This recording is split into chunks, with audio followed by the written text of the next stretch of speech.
reason when we were like pulled into this political things and schemes of things happening, that's when we were like denied access to a lot of things in the system.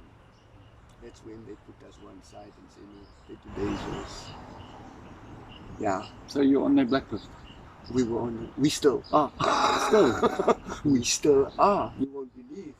Because when it comes to recognizing us as being part of the struggle and the liberation and forwarding this message of peace and love and unity around the world in South Africa too, we were doing that, at the base. That's what it was about, peace and love and unity and getting people, the conscientizing the people and getting them together, you know what I mean?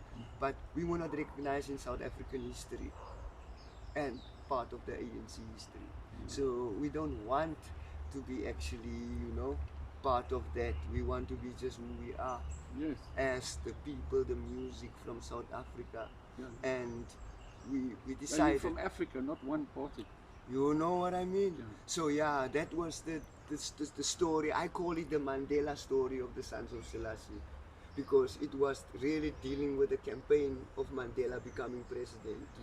Yeah, so that was the campaign we were involved with. Okay, now 2020, what's the struggle against now? Human rights. Yeah, Other human rights. I've got a song that says, for the whole wide world, reggae music is still the same message we have to spread, you know what I mean? Because in this time, there's still no justice and no equality. When we see what's happening around the world, it's just like there's a written piece of the world is okay and everything is okay. But if you look deep down, you see that the mindset of the people has not changed much. You see what I mean? We need to enhance this music and message of peace and love and unity, because the world is still full of hatred and it's still almost like something needs to be done, for the human race. And we're living in a world where everything is so nicely joined together but so far apart. We're still apart like Yes, things. Now in 2020 we find ourselves in a time zone in the universe where we are forced as mankind now to look within ourselves. And it would come to a time where something had to happen.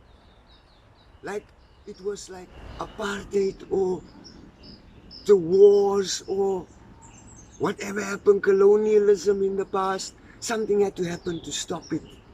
And now we're in a time where mankind is being caught up with so many things that joined us but also divided us even further, you know what I mean? So the message of reggae music is still relevant in this time. Yeah.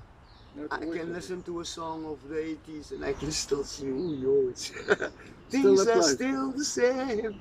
Politics, nothing's changed. People still, Yeah. Okay, I want to get on to a few musical questions now.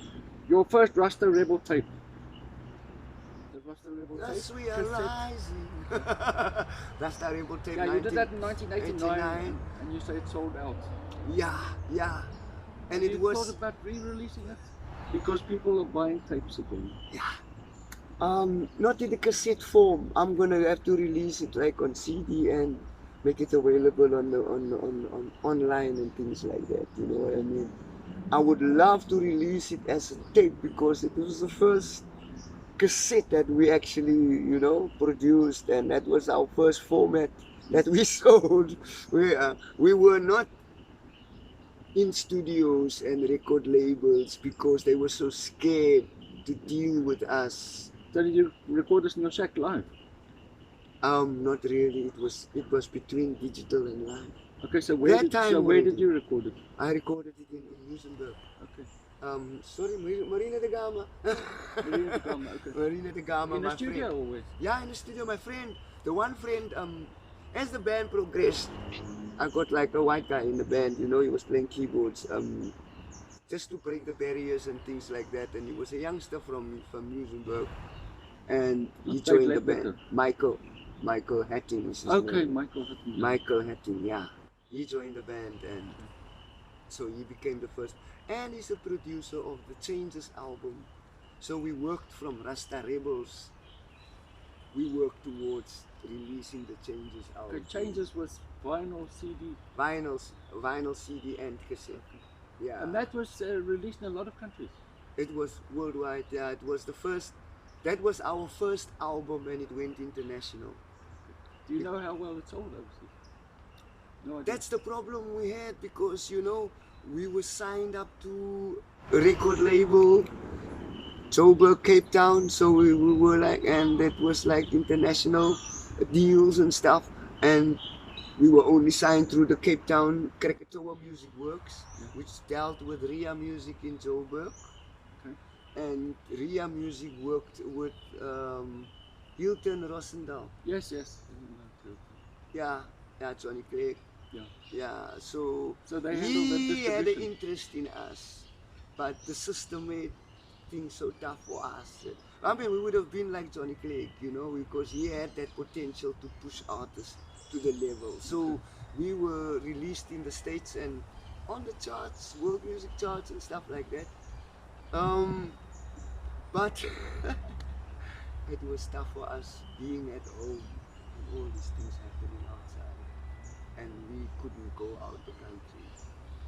We were not given passports. We were having, there was a deal with the 13th state tour in America, and we couldn't do it because they wouldn't give us passports or allow us to go out of the country. Wow. But you played tours outside of like Zimbabwe and that. Yes, in Mozambique. And, yeah, we could not go overseas. Wow, this is the only band I think that hasn't been overseas. Yeah. But our music was being recognized in the world long before, you know what I mean? Before there was internet. I think the internet, just like, we were almost like the first band that was sold on the internet during that time, because South Africa wasn't open yet to the world. So the internet wasn't even on here yet. So our music, so we were like, it was way ahead of time. Yeah, what you happened to us, pioneers. and we were not recognized, as I say in the story, as that history in South African music. It's a powerful one, But then again, you got to sing with the Wailers, which must have been incredible. How did that happen? Oh, The Wailers. I mean, I couldn't believe I was like with Bob Marley's band, and really doing, it was like mystic, natural mystic, like Bob Marley said. And that's the song that got me the audition. how did that happen? How did that connect? Me and Bernie were where we met. Now at Kenwood Center, and she was busy in Bernie in the bank or something like that. Yeah, and the call came through. They want the singer of the Sons of Selassie to come and audition for the Wailers. And I said to myself, what? No, this is a joke. That can't be true. How can I wanted to go watch the Wailers? Now I'm hearing they want me to audition. I must be there 3 o'clock the afternoon. And it was like what time? 1 o'clock. Yeah. We were at the center. 3 o'clock, I'm at the spot. I waited for 3 hours for those guys. And Family Man is the bass man of Bob Marley, and he makes all the decisions.